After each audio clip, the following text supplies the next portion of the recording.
Alright, we've got a good bit of LinkedIn drama to catch up on. Starts out with this post a couple of weeks ago. This was just a nice post from me. Just want to set the tone and let everybody know that I am looking to debate more livestock industry figures. So that's what I'm doing in this post. I said, although we clearly have some significant disagreements, I can't help but respect Paul Wood for having the debate. Likewise, I have a lot of respect for Glenn Burrows, founder of The Ethical Butcher, who I debated a couple of months ago. The fact is, these two guys agreed to debate me when about a dozen other livestock industry people had refused. Whatever you think of their arguments, you have to give them credit for that. And I do mean that, by the way. I mean, it's not necessarily easy to appreciate when you're only interacting with this via YouTube. But the fact is that most people are not obliged to come and debate you, right? And they can easily avoid it. And they don't really pay much of a penalty for doing that.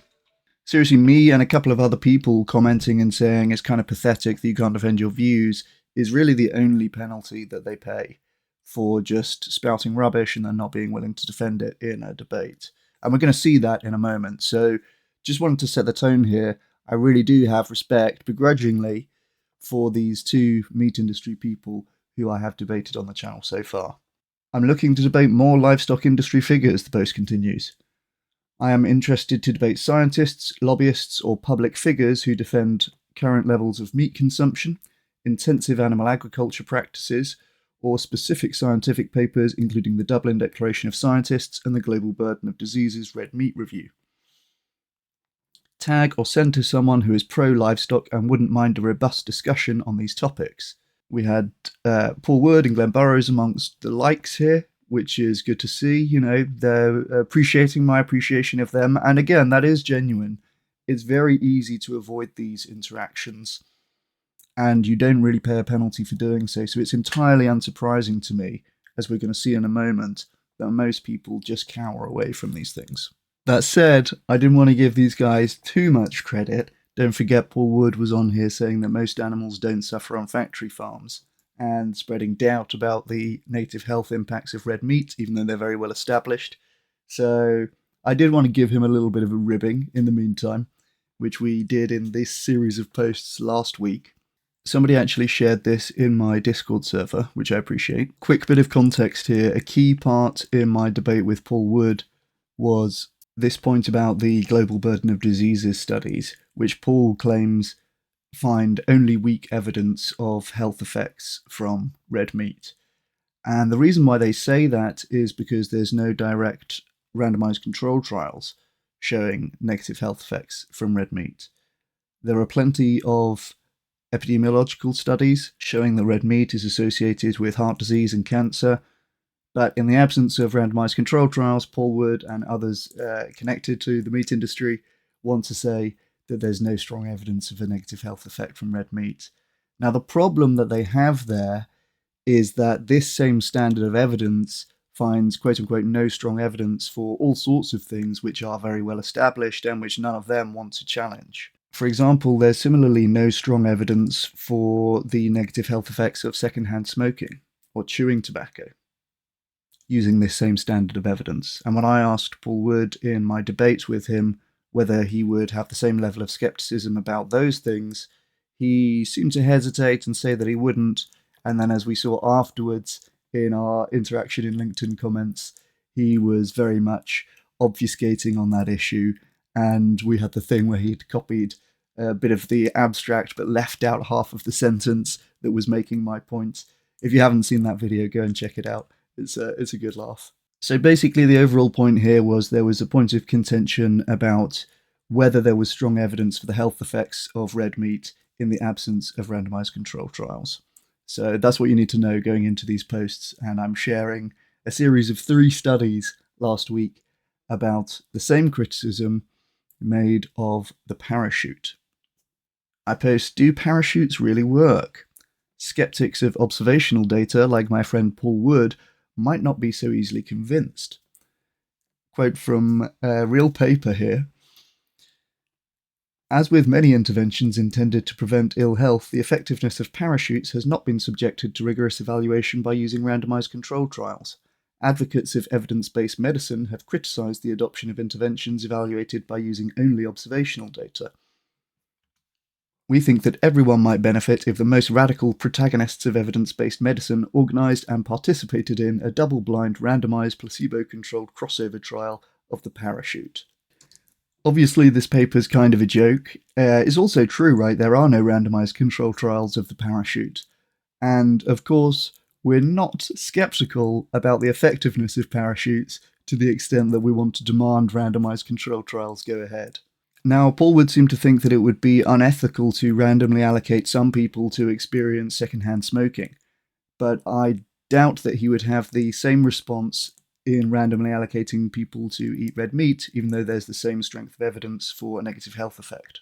This was a systematic review of randomized controlled trials of the effectiveness of parachutes. Obviously, the paper's a bit of a joke. They knew that no such studies existed, and this is to make exactly the point that I was making in my conversation with Paul Wood. Now, this is where it gets good, because Paul Wood commented on this post and really reaffirmed his lack of understanding of the actual criticism that's being made here. And the funny thing is, I've now connected with quite a few meat industry people to try and debate them, and a lot of them were uncritically liking this response, betraying that they don't understand what's going on here either. So Paul Wood commented, happy to accept the real data on parachutes. People generally recall if they landed safely. A hell of a lot better than asking people to remember what they ate 5 years ago and trying to relate this to health outcomes. Does he not understand that he's describing observational data here? People generally recall if they landed safely. That's not a randomized control trial, mate. I said, what about the ones who don't land safely? Let's be real. This is weak underlying evidence. We can't really make a strong conclusion without randomized control trials, just like for red meat. Paul Wood commented, I know you're trying to be cute, but all you need to do is ask people if they would prefer to jump out of a plane without a parachute, and you have your answer. That's not scientific, mate. You can ask people if they'd rather eat red meat. That doesn't say anything about what it's going to do to their health, right? So, obviously, again, this paper's a joke, right, to make this point. And Paul Wood is just demonstrating again and again that he doesn't understand this. This is quite a basic point about strength of evidence, the hierarchy of evidence, this kind of thing, like philosophy of science. And this guy is just lost. He's a professor. Anyway, I knew I had the second post in the series lined up, so I thought I won't go back and forth too much on this one. I just commented, I'm cute enough without trying. Paul Wood said, I'm sure this is as objective a view as most of your posts. And I just said, buy me a drink first. Right, so next day, this is the second of 3 posts on this topic. So this is, the middle act where there's a bit of drama. I posted, they actually did it. A trauma surgeon, 2 neurosurgeons, and a coroner actually did a randomized control trial of the parachute. Quote from the paper, in this prospective randomized control trial, a commercially acquirable rag doll was prepared for the purposes of the study design, as in accordance to the Declaration of Helsinki, the participation of human beings in this trial was impossible. Head injuries, thoracic trauma, lumbar trauma, pelvic trauma, and hepatic, spleen, and bladder injuries occurred more often in the control group. You win this round, Paul Wood. So some scientists, having read that review, went out and actually did a randomized control trial using ragdolls, and indeed found that parachutes do prevent traumatic death or traumatic injury. So we have some comments on this as well. Somebody said, no way, who paid for this? And I said, big parachute, I bet. So then we have the third in the series, right? Checkmate parachute defenders.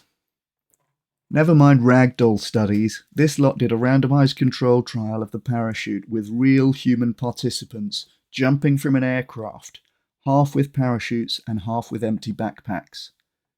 It looks like us parachute skeptics were right all along. Quoting from the study, parachute use did not significantly reduce death or major injury, 0% for parachute versus 0% for control.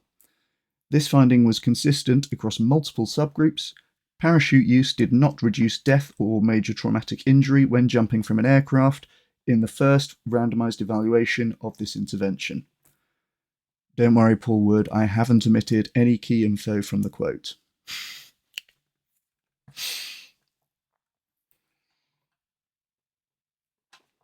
The part that I omitted was, compared with individuals screened but not enrolled, participants included in the study were on an aircraft at significantly lower altitude, mean of 0.6 meters for participants versus mean of 9,146 meters for non-participants, and lower velocity, mean of 0 kilometers an hour versus mean of 800 kilometers an hour.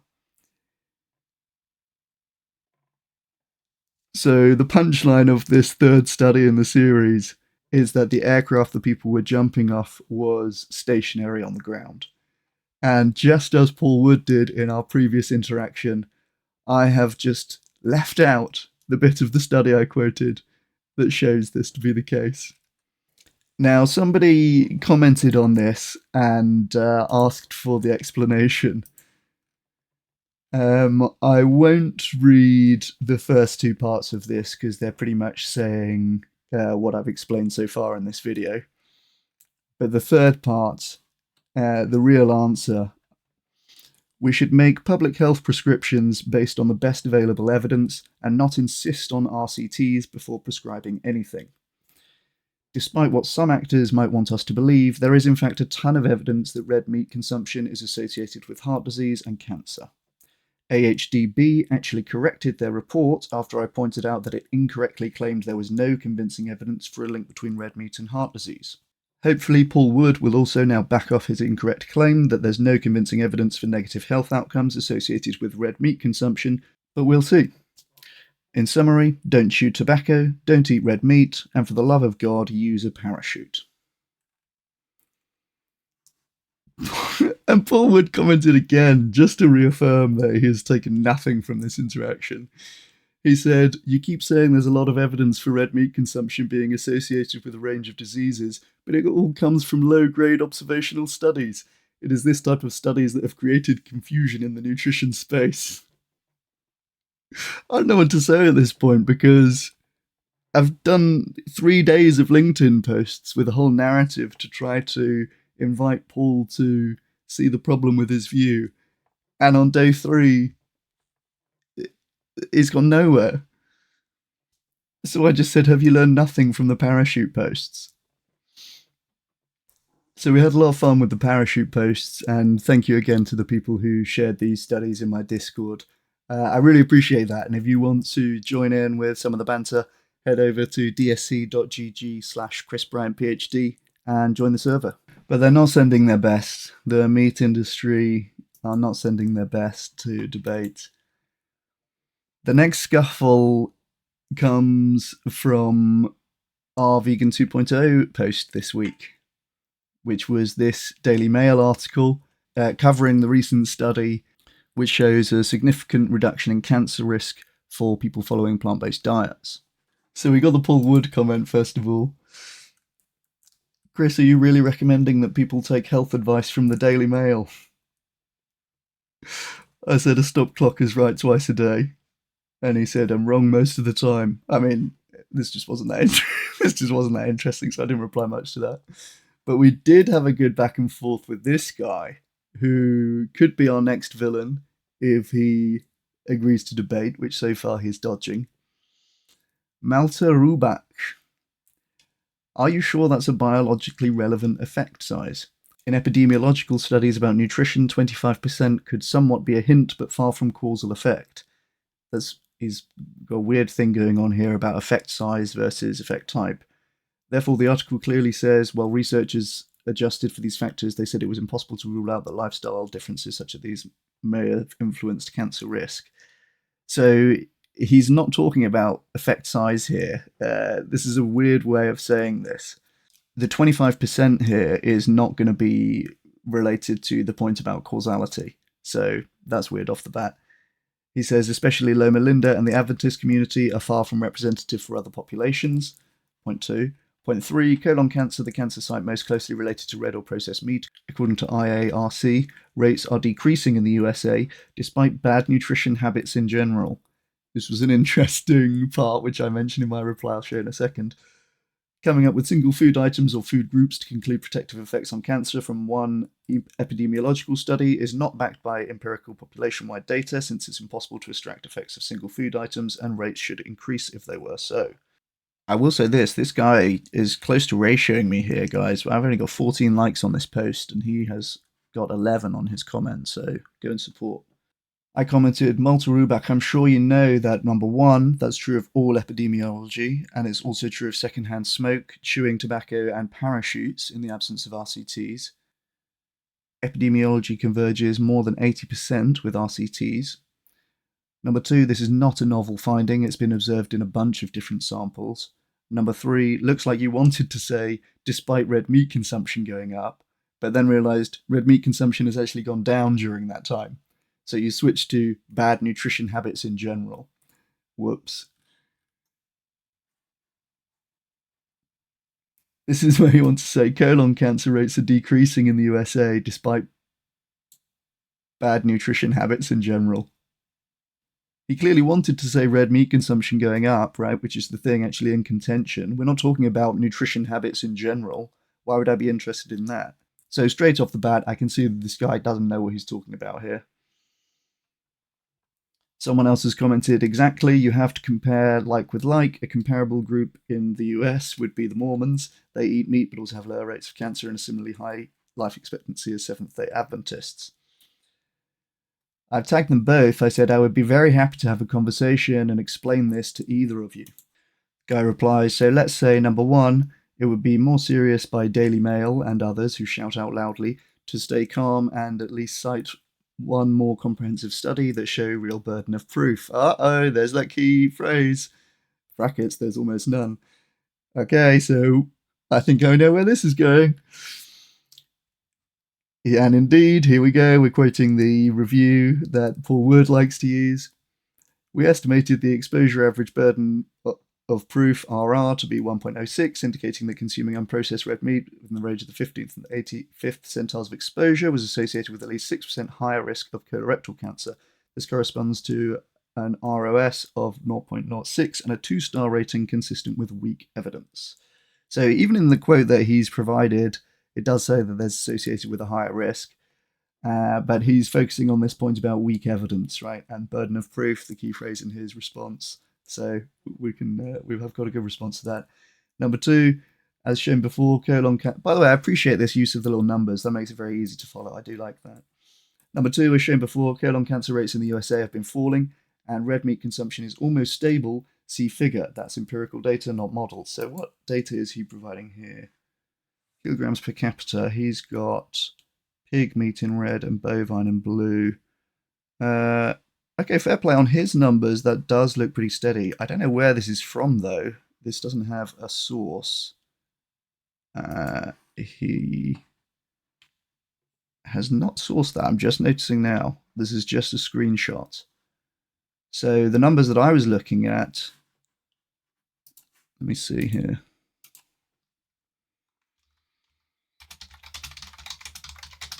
I think it was Our World in Data, which is from the FAO. Here we go, this was it.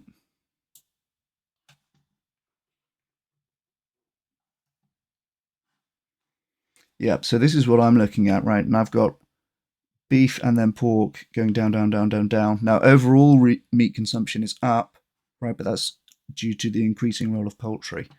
So on these numbers, we do in fact have red meat consumption going pretty steadily down. And it looks, it actually looks pretty consistent now that I'm looking at it with the original lines that he's posted for the decrease in rates of colon cancer.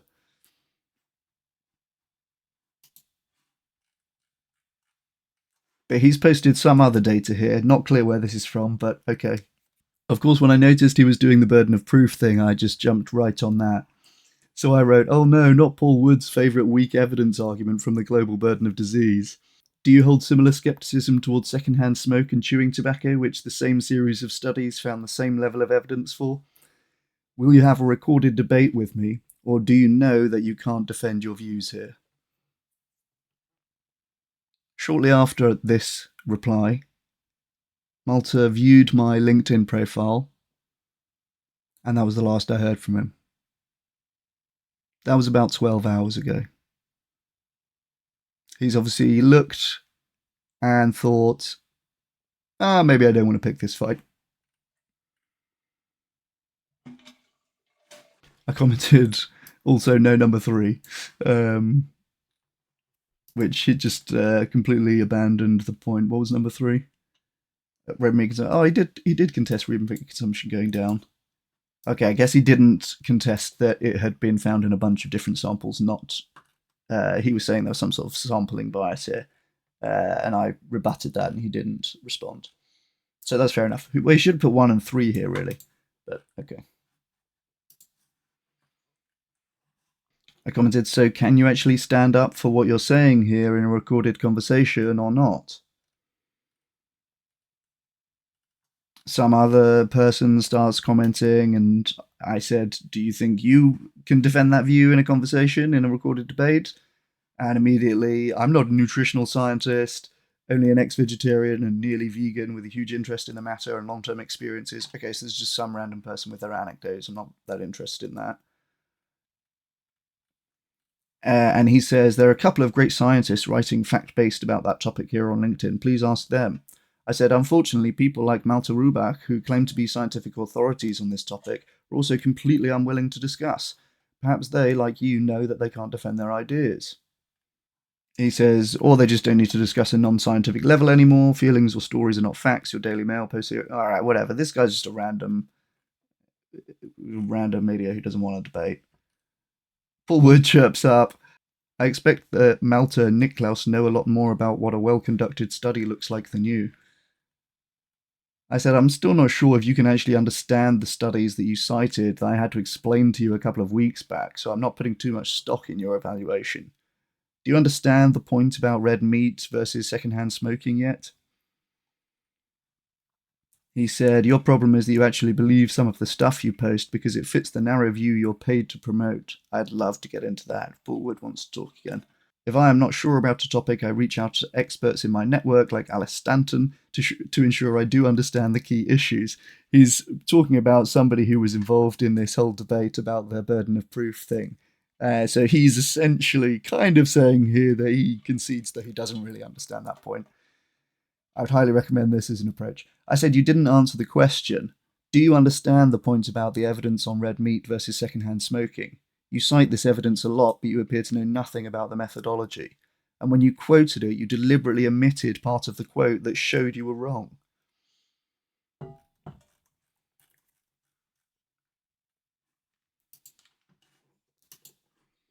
So I had a look at this guy, Malte Rubach, who had commented on my post. He calls himself MR Expert, Mr. Expert. A little bit cringe, but okay. Mr. Expert doesn't want to debate with me. Posts in German. He's got stuff here on the planetary health diet. Needless to say, I've commented on all of these now. I said, hey, Mr. Expert, can you defend any of your views in a debate? Obviously, no reply. And obviously the answer is no, he can't. But at least we get to add another person to our spreadsheet of meat industry figures who won't debate me. Mr. Expert. Added August 2025. And currently ignoring. And the topic is going to be health. Well, I'll just put health broadly. I guess we have a bunch of stuff to contend there. So we've added another one to the list of meat industry figures who won't debate me. Or we can update. Jean-Francois Hoquet has now blocked me. We've got this guy refusing despite €1,000 offered.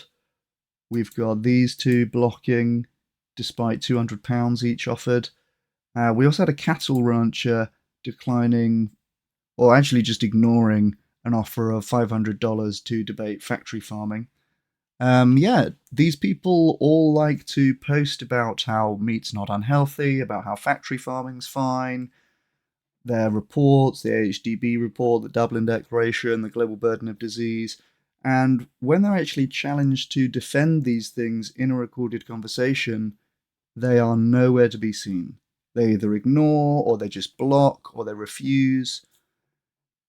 Even when offered substantial amounts of money, these people do not want to appear in public and put their name and face to arguments like Paul Wood has now done, where that recording of him saying that most animals don't suffer on factory farms will outlive him.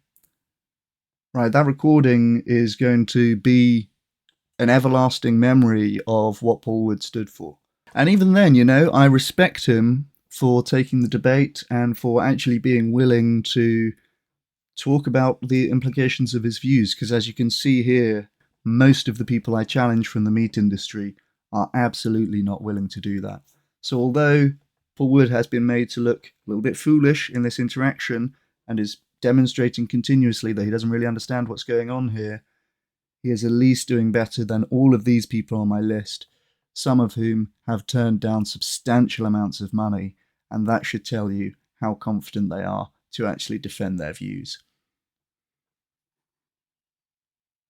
So I need people to debate, right? I'm actually running out of meat industry people to debate.